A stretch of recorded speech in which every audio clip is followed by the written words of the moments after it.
তোমরা এখন কি খাইতে চাও? আমি যদি কিছু খাওয়াই? বিরিয়ানি। আচ্ছা ঠিক আছে। ওর আর ওর ছোট বোনের কালকে একটা ভিডিও দিয়েছি, তো ওইটা দেখিয়া তন্নি একটা নামে একটা আপু তোমাদের, ঠিক আছে, সে তোমাদের খাওয়ার জন্য টাকা দিছে, ঠিক আছে, বুঝছো?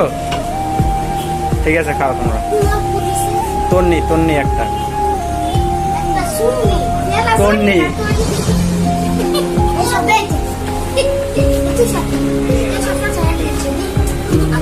তোমারটা খাবা না? কি করবা? তোমারটা কি করবা? খাইতেছ না? কার জন্য? আচ্ছা, তোমার আমার জন্য দিব মনে। খাও, তুমি খাও। আচ্ছা, তোমার ছোট বোনে থাকলে তো ভালোই তো। আচ্ছা, খাও খাও, তুমি খাও। আচ্ছা, যেইটা পারো ওইটা খাও।